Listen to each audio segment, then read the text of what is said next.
Shelton Gym conference play has started, and we're going to get a chance to talk to L.A. Lanford here this afternoon. I got a hold of her last night and said, hey, I'm going to set up the camera. She's like, well, who are you going to interview? I'm like, you. So she said, okay, well, I'll practice or something, so we'll see how it goes. I think most people that have been around SFA volleyball know the background of L.A., but, there's new folks, there's new parents, there's new fans. I know the entomology of LA, but yeah, like it's some part of biology or else. But tell me a little bit of the background back whenever the nickname first started to stick. Okay, when I was a freshman, there were like 3 or 4 Lauren and Laura's on the team, and I was the youngest Lauren, so I lost my name. I didn't get that privilege anymore, and I got the nickname LA, and it was actually okay. Most people got their last name, but the initials were kind of cool, and I always wanted a nickname, so I went with it, and it kind of stuck.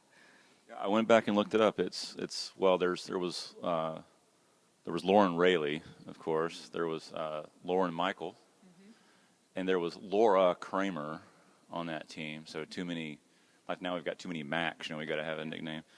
And that makes sense to me because my son lost his name too. It's like, as parents, and we'll talk about Reese here in a minute, but as parents, it's like you think about all these names you're going to name your kid. And then when my kid got to high school, he was the only left-handed batter. So his name is Lefty. Everybody calls him Lefty.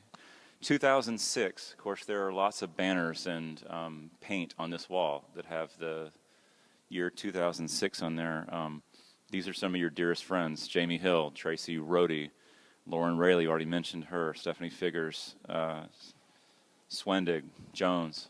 This is like a roll call of the SFA leaderboards.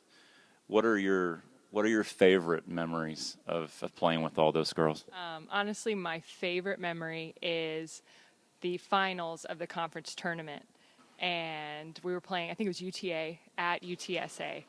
And some of the girls were sick, we were struggling, but I was standing on the bench next to Kristen Hopkin, now Kristen Bishop, and we were realizing, we are going to win this match, and we're going to finally get to go to the NCAA tournament, and that's what we'd wanted for so long. We had a lot of success.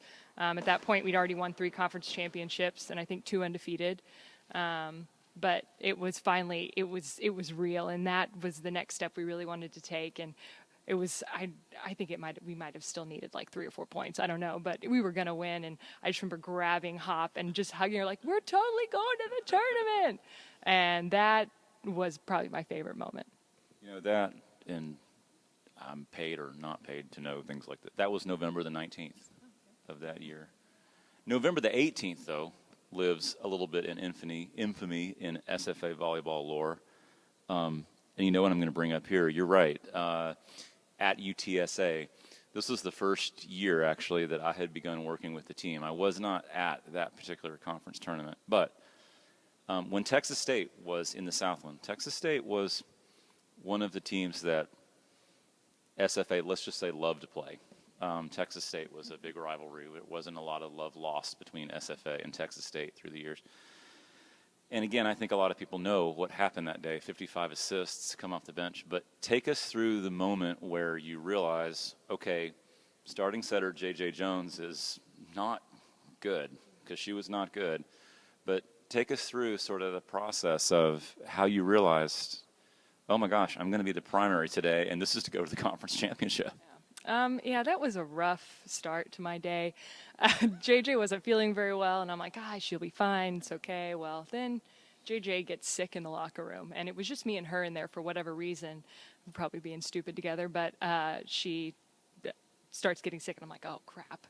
I sprint out into the training room like, anyone have a Gatorade, a Powerade, Sprite? I need something. I need it now. So I was really trying to work her through this. Eventually we realized after trying to warm up, it just wasn't going to happen for her. So then it was kind of setting in oh, okay, it's me.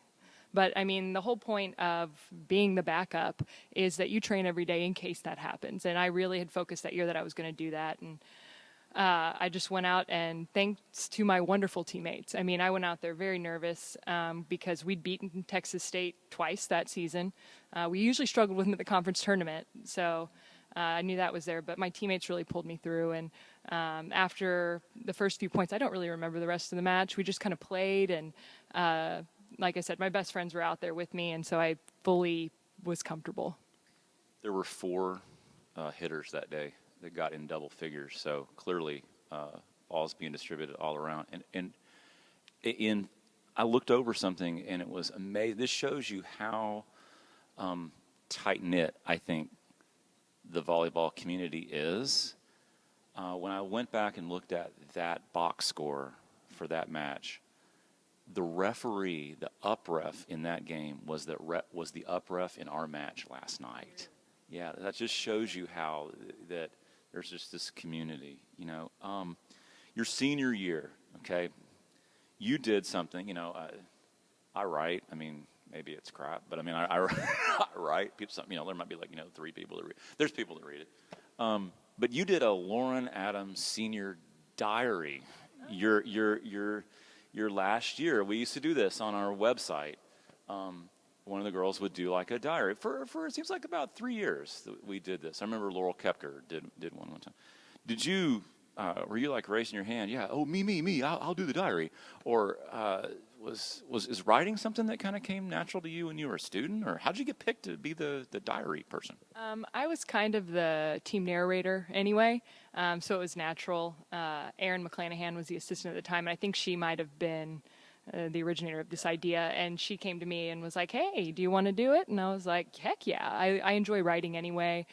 English was one of my majors in college, so I thought it was another good way for me to contribute and for other people to get to see how cool volleyball is. Not just, oh yeah, we win and this girl hits really hard and this girl digs every single ball, but we all have personalities, and the team itself, the people are what make the team so great. And I wanted to be able to like share that with everybody. Those diaries were, in fact, they're still on the web. You can under the and you can see pictures of all of them when they were, you know, they actually are under the archives at the SFA Volleyball website. And one of the things I read every one of them, and I loved seeing like when you guys would travel, you'd talk about where you went to eat or where you went to shop, and it was like that gave you a feel for, oh yeah, they actually have to do stuff when they go on these long Louisiana trips and they're there for 2 or 3 days. After you were finished playing here, I know you spent a brief amount of time at Arkansas State, but in your mind was coaching always the plan? Was that when playing days were over, it's like, yeah, coaching's the plan? No, it wasn't the plan. It was something I always enjoyed doing. Whenever we had camps, I loved it, and I would really invest in the team, whoever I had for that 3 days or whatever, and I thought it was so fun. And some people would ask me, well, do you want to coach? And I'd always say no, because I love it and I don't want to ruin it. And so I was always expected to maybe coach club or do something. And when I was at Arkansas State, I would affiliate with the team a little bit when I could, and just loved it. But I was, you know, on a path to do something in athletic administration. And then one day, my phone rang at work, and it was Coach Humphreys.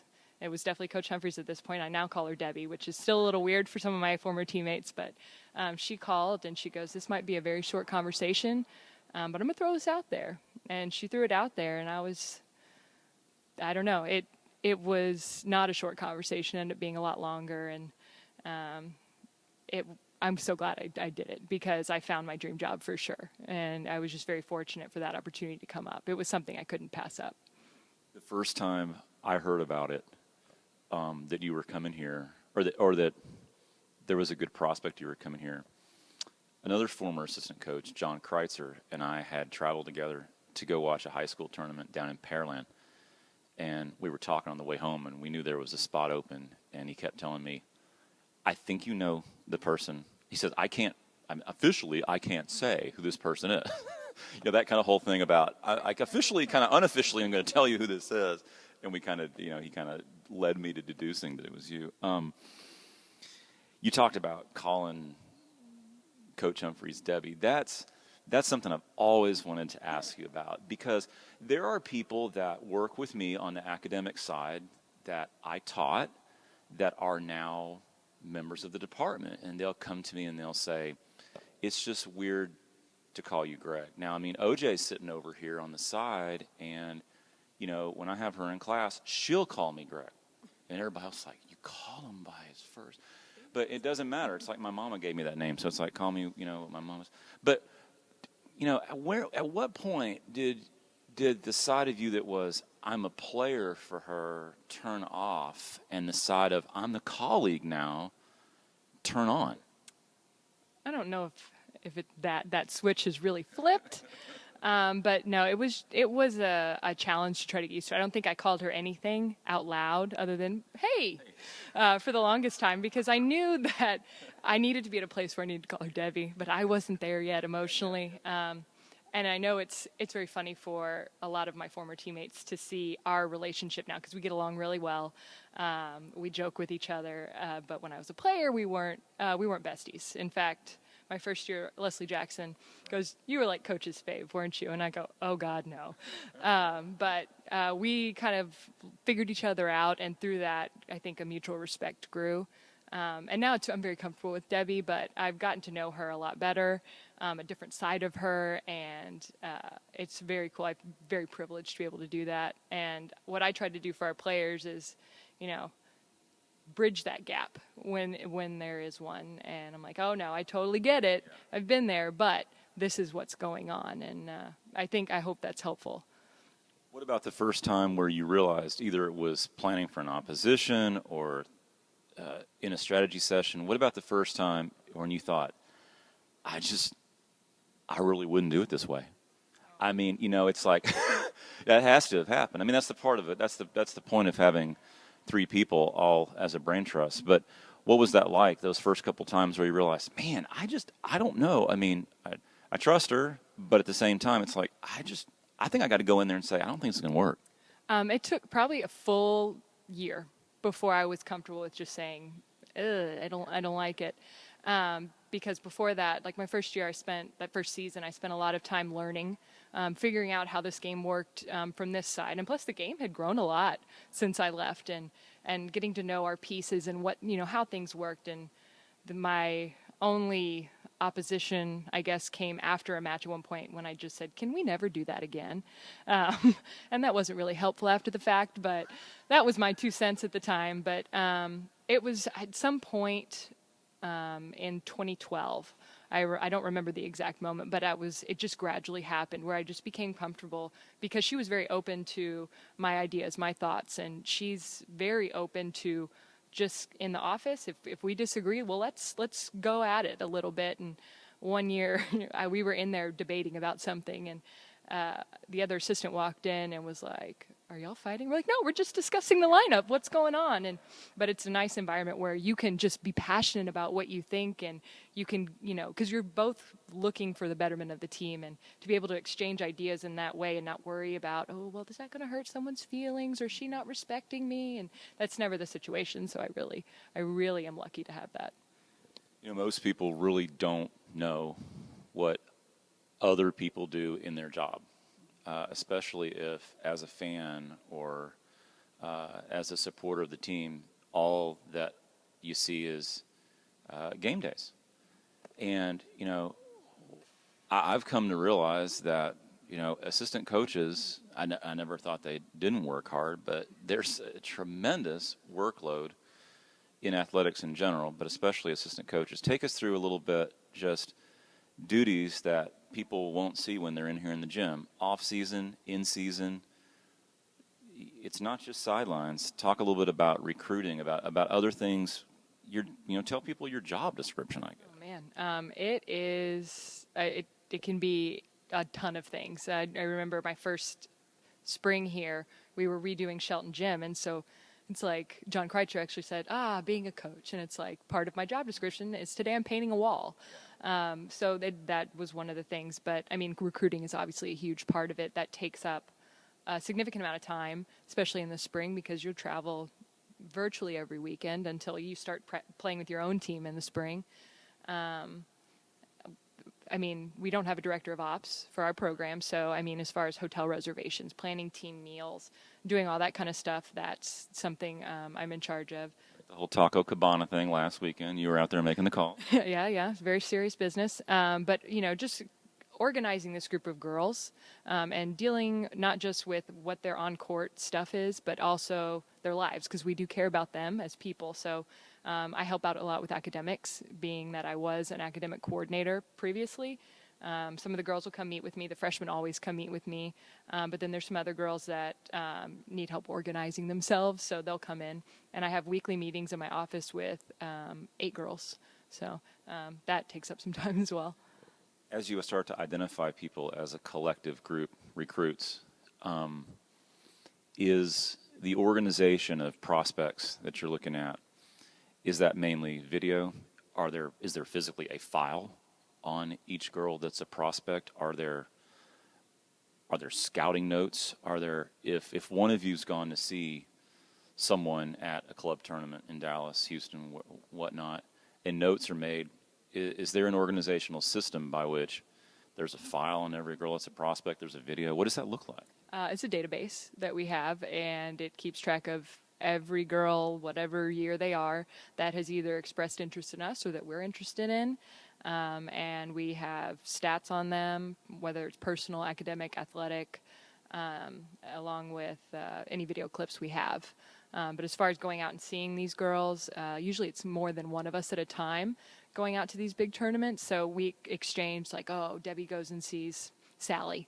And it's like, oh, yeah, I think Sally looks really good. Ellie, go check her out. So we'll flip-flop, and I'll make sure I see that girl, and then we'll come back. And, we'll all three make sure we discuss what's going on, so we all have a good idea of every prospect that we're looking at. How big does that database get? I mean, is that dozens? Is that 50? Is that hundreds? Actually, that are listed in the database for a given graduating class, I would say hundreds. But there's always that group that you're more focused in, which is not hundreds. Sometimes you just know a kid, or they send you stuff or whatever, but it's in there. But we definitely have a much smaller group. Usually narrow it down to like a top 10, and then from there, we get them on campus and do all that kind of stuff. And last, let's talk about the little one. I think everyone who's in the gym regularly has seen Reese. Reese has been here for the majority, if not all, I think, of the home matches with Joey or things. And I know you and I talked about this while we were at Tulsa and then in Waco about the eagerness to get home. Now, there's always the eagerness to get home, and I can imagine for those of you that had the long bus ride home, somebody asked me at Tulsa, if I ever rode the bus. I'm like, no, I want my own car to listen to my own music and go at my own speed, But I guess I'm asking you an obvious question, but life changed, and what? Talk to us a little bit about the anticipation to get the separation now between work and home's got to be a little bit more difficult, and the calls got to be even. I'm not dogging Joey that he didn't want to get on because he's probably going to watch this, but talk about that kind of feeling of there's an extra anticipation. Yeah, I knew that I was probably going to like her once she got here, but I didn't anticipate much, so it's very hard. The first trip to Auburn was tough, but my mom actually comes in town when I'm gone to help out as well. So I know there's a 2-man team on her, and that she's fine. Who's not fine is me sometimes, but we get FaceTime, I get pictures, all that. And it's tough when we're away for longer times or back-to-back weekends, and that gets tough. But when we're home, I really get to enjoy it. And it's cool because the girls are like a bunch of big sisters for her. She has 17 really big sisters, and she had to come to practice the other day for a daycare reason, but the girls stayed focused, which was nice because now she can come back. But afterwards, they all washed their hands and came over and grabbed her. So it's tough when I leave her, but when she's here and the girls get to interact with her, it just makes it that much cooler because I love every single one of the girls on the team, and to have that connection with my kid is really neat. It's a different addition to the SFA volleyball family. That's a word that I've heard Debbie, all of you use for years, and it is great to see both when new athletes come in, and in this case when a baby's born, you just get sort of this collective, love and honor whenever she's in here in the gym. Ellie, thanks for being willing to sit down. We'll face off with McNeese tomorrow, who got a fairly impressive 3-set win over Northwestern State last night while we were taking care of Nichols, and then Jacks will go out on the road for the Abilene-San Antonio trip next week. But Prairie View comes in on Tuesday before that. Thanks, LA. All right, thank you.